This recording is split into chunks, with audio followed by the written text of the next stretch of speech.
Hey,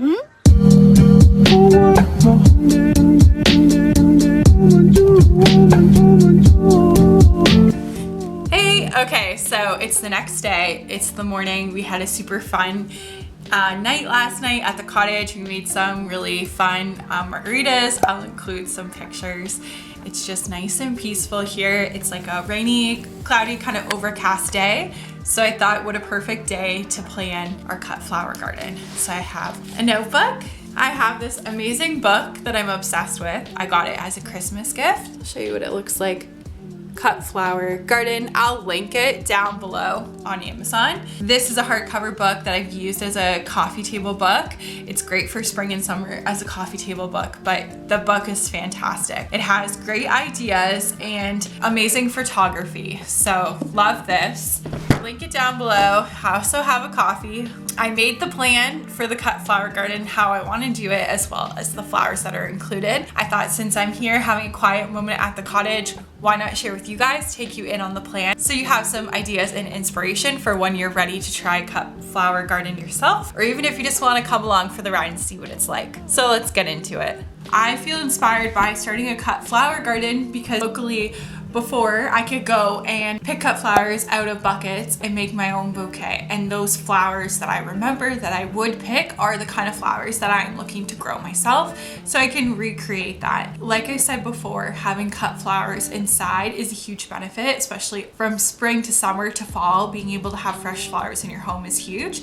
It's also great for pollinators, so bringing bees to your garden that will help pollinate your other plants. So whether you have vegetables, in a vegetable garden, you're gonna need pollinators. You wanna keep pollinators in your garden because it's gonna help your garden, your vegetable garden, grow and prosper. Okay, so starting with the style of a cut flower garden. Like I showed you in that clip earlier, this fence is where I'd like the cut flower garden. So right along the fence there is some shade here, but it's only in the afternoon.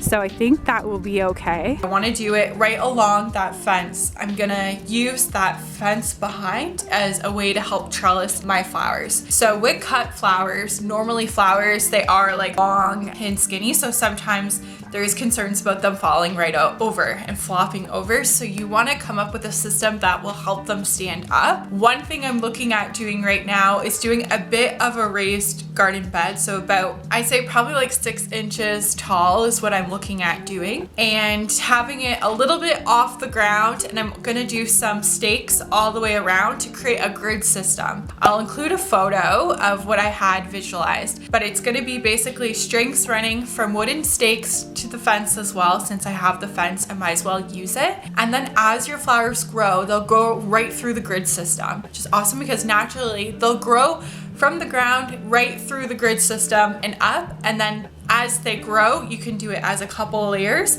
They'll stand tall. They won't flop over. So it'll be a little bit more visually attractive having that all the way through than me going out there and putting bamboo stakes like I do in the vegetable garden to hold certain things up. So that's what I had in mind. I'm also looking at putting that black ground covering, that fabric, the gardening fabric, over top, and then just taking and cutting circles with one of those box cutter knives, or I'll look at a different way of doing it, but putting the circles and then knowing that I'm gonna have a flower here, I'm gonna have a flower here, I'm gonna have a flower here, and then that way it'll prevent weeds, so it'll be a huge weed control, and it allows me to plan my flower placement using the grid system. So that's what I have in mind. If you have a cut flower garden or you are also researching ideas for doing it, let me know. What did you have in mind? What were you thinking? Because I'd love to hear your ideas. You can comment them down below. Okay, so now getting into the flowers. So the kind of flowers that I'll be doing, the first one is dahlias, which that's what we're gonna do next. Is after this, we're gonna start our dahlia bulbs.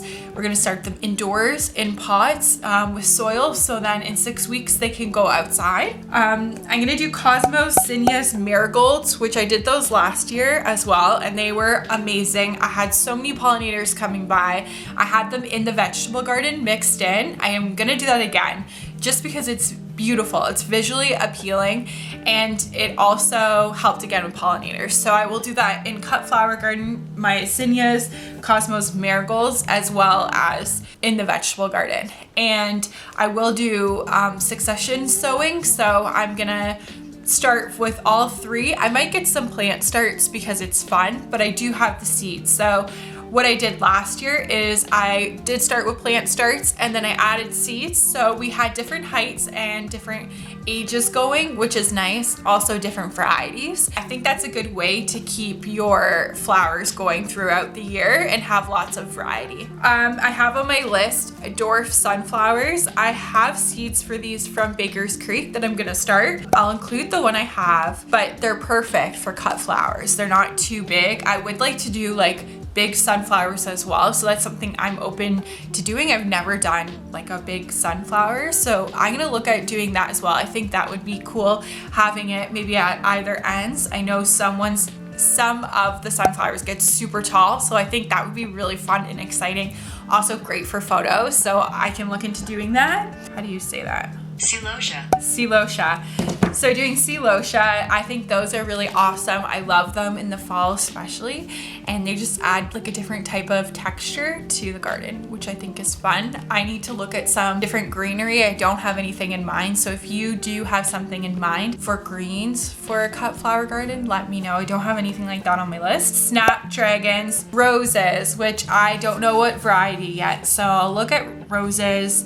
I am doing roses over the arch. Like I mentioned before, we're gonna do a DIY arch with roses on either side that'll go right across. I'll include an inspiration photo I have from Pinterest. Those will be super cute. I want some roses in the garden too, whether they are white for cutting. That peachy color I'm really loving, so I think that would be very pretty.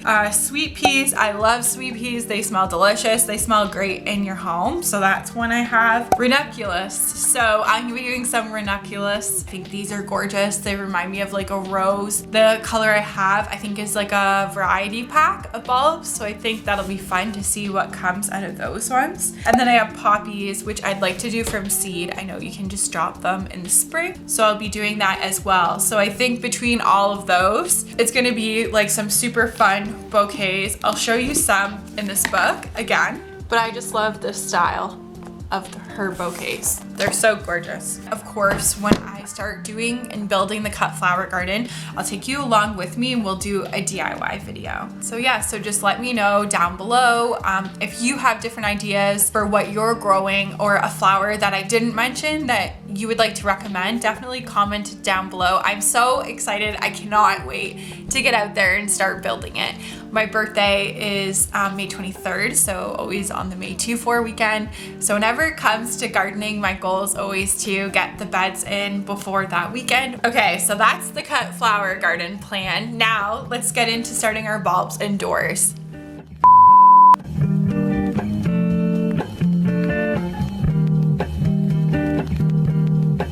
Okay, so now we're back at the house. Today I wanted to start some dahlias, and I have some other bulbs that we can start today. I'll just give you a quick way that you can do it. Starting bulbs at home is a really easy and simple thing that you can do. They don't require a ton of work. It's more just covering the bulbs with soil. I'll show you how doing them yourself saves you a bit of money than if you were to buy the whole plant at a nursery. I still will be buying dahlias and different kinds of flowers from the nursery, but I'd like to mix in some of my own. If you start them now, it takes about 4 weeks before they'll be ready to go on the ground. Typically, when you plant your dahlias, you want to plant them at the same time that you would plant, say, a tomato plant. And the reason why is because you want the soil to be warm enough for them. They don't want to get cold. They don't want cold soil. You want them to be warm enough in the ground. Okay, so let's get started. So we got pots. So these are a good size to use for dahlia bulbs. These ones I've recycled from last year's plants from the nursery. I sanitized them. I just clean them with a little bit of bleach and just scrub them down so you don't have a problem with any like fungus or bacteria or anything like that. But of course you can buy them dollar store, Amazon, whatever. If you have pots left over, reuse them. If you don't, that's okay, and just pick yourself up some. Okay, so I brought up my potting soil bucket. Now the soil in here is a little moist. I hate that word. I don't have to add any water. I can leave it as it is. If your potting soil you're using is dry, you can add water at the end. Dahlias don't want to get too wet when they're just bulbs starting out. You want to keep it a little bit on the drier side, but if there's no moisture at all, the potting soil will dry out of the bulbs, so you don't want them to dry out like that. But let's fill up our containers. So I'm only filling it halfway, like I said. So now we have our containers of soil. They're half filled. Really pretty. They come in a bag like this. You can see there's tubers inside in soil. So you're gonna cut it open. I'm gonna transfer most of the soil in with the pot. So you can see this is the top here. There's growth coming, so that's wonderful. So exciting. So we're just gonna cover it. More soil. Make sure our stem's at the top because that's how we're gonna wanna plant it. We want it to grow up where it will flower. Our flowers will shoot up. So just cover it with soil, like that. Our first one is done. Part there, but basically you want the stem, this part. This is where your flowers are gonna grow out of. You want this to stick up. And label, or else we're gonna forget. So I'm gonna go grab labels and I'll start labeling.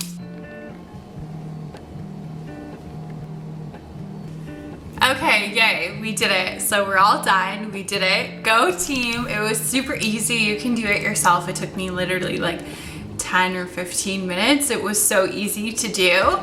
So get your supplies, start your dahlia bulbs indoors and get ahead of your summer growing season and be able to create a garden that full of cut flowers so you can bring inside or just admire from outside. But thank you for joining me. See you the same time next week. We're gonna do DIY garden plant labels. So they're little stakes that you put in the ground that have all your custom names. They're actually the same ones I sell on Etsy. So I'll show you how you can make them yourself and have them look aesthetically pleasing. And they're actually durable too. I leave them out by accident sometimes in the garden all winter and they're still good by next year. So can't wait for that. See you next week. Thank you so much for joining me. Bye guys.